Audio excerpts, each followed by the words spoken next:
Good day everyone, my name is Aljan Markbilluan Aron from BSBA MM2202 and today I will discuss to you the current status of Department of Finance.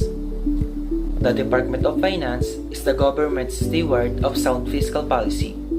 It formulates revenue policies that will ensure the funding of critical government programs that promote welfare among our people and accelerate economic growth and stability.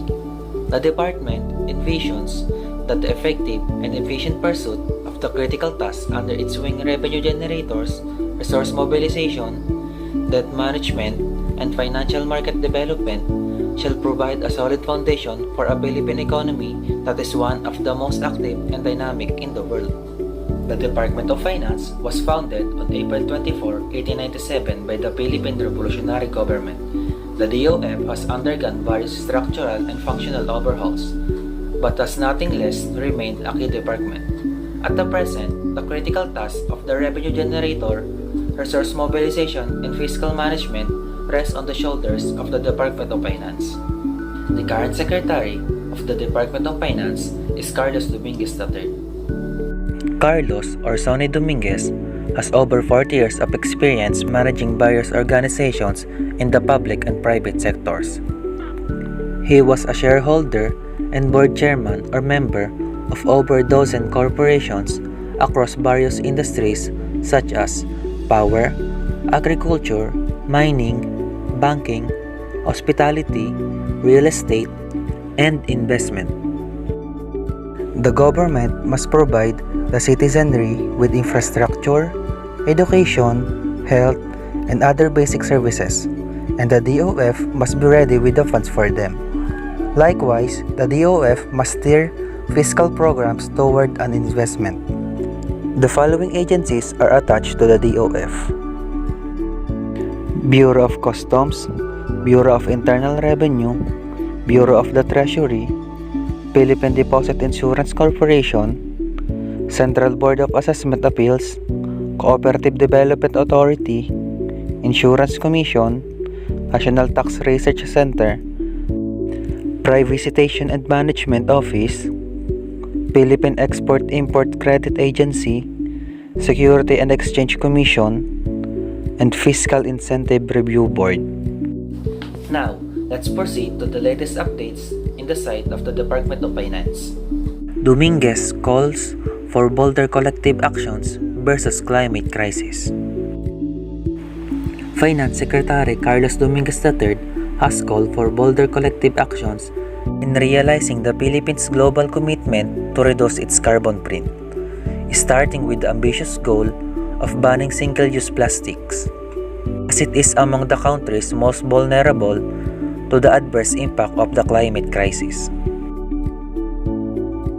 Dominguez, who was the chairperson designate of the Climate Change Commission or the CCC, said the Philippines should aim high and strive to be a world leader in making difference in the battle against the climate crisis by crafting a set of science-based, well-studied National Determined Contribution or NDC as part of its long-term commitment under the 2015 Paris Agreement. In a word, we have higher stakes in this global effort than many other nations. I want us to be a world leader in making a difference in the battle against the climate crisis. I want us to pave the way in the area through our ambitions. This is precisely the reason why we need to take a bolder collective action in crafting our first NDC.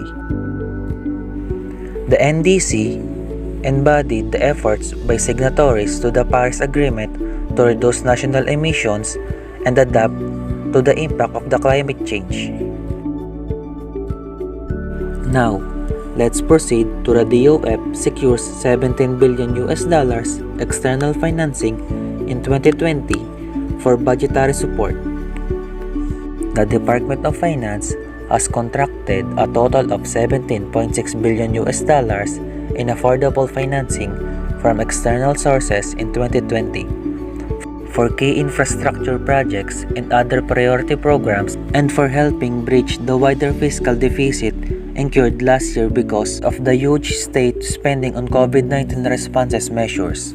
Spearheaded by its international finance group, the DOF secured 7.73 billion US dollars or 45.3% of this amount from multilateral lenders, 2.86 billion US dollars or 16.7% from the Philippine bilateral partners, and 6.47 billion US dollars or 37.9% from the commercial markets.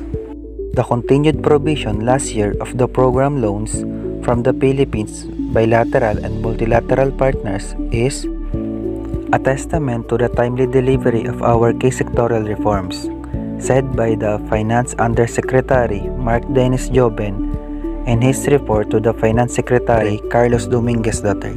Out of the total external financing contracted in 2020, around 15.44 billion US dollars is for our emergency requirements for our COVID-19 response, while the remaining 1.62 billion US dollars is for our initiatives including build infrastructure projects, said by Joben. In his report to Dominguez, Joben said that 14.52 billion US dollars in budget support financing was contracted by the DOF in 2020 to help cover the deficit of 1.38 trillion pesos, resulting from expected reduced collections of revenues agencies and massive spending recruitment of COVID-19 response program. The remaining amount of 2.54 billion US dollars in project loans was successfully negotiated by the IFG in 2020 to support the government's key projects that will implemented over several years starting in 2020.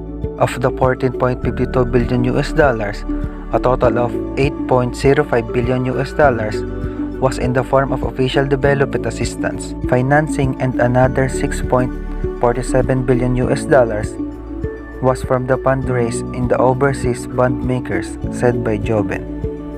DOF backstops Congress on reform measures on COVID-19 in 2020, posted on February 8, 2021. The Department of Finance worked closely with the lawmakers in 2020 in providing technical support leading to swift congressional actions on legislative measures that aim to rescue businesses, provide emergency assistance to vulnerable sectors, and keep the economy afloat amid the crisis arising from the COVID-19 pandemic. Among these measures are two Bayanihan laws: the Bayanihan to Heal as One Act or Republic Act No. 11469 and the Bayanihan to Recover as One Act or Republic Act 11494, and the Corporate Recovery and Tax Incentive Enterprise or CREATE Bill. The DFG, which is headed by the Undersecretary Gilbert Tan, also provided technical support for the drafting of the Government Financial Institutions Unified Initiatives to Distress Enterprise for Economic Recovery or GUIDE Bill, which the DOF expected to be passed this year. According to the DFG, the DOF provided data and estimates to the concerned legislative committees and legislator proponents on the revenue implications of these reform measures. CREATE, which proposes to the lower corporate income tax for micro, small, and medium enterprises from the current 30% to 20%, is envisioned to be the largest economic stimulus package for the private enterprises in the country's history. Aims to support the government's effort to keep businesses operating this year and preserving or creating hundreds of thousands of jobs, especially among MSEs, which account for 99.5% of local enterprises and employ 2/3 of the Filipino workers. Pension reform to ensure the fiscal stability, sustain support to the military, and other uniformed personnel. The National Treasury said reforming the MUP will ensure the government's fiscal stability, while guaranteeing the continuous provision of fair retirement benefits for the nation's primary dependents. According to the GSIS actuarial study, The current system entails a total funding requirement estimated at 9.6 trillion pesos. This amount will cover the future obligations pertaining to active members and current pensioners of MUP. If the current system prevails, the national government will be required to allocate around 850 billion pesos to MUP pension annually for the next 20 years.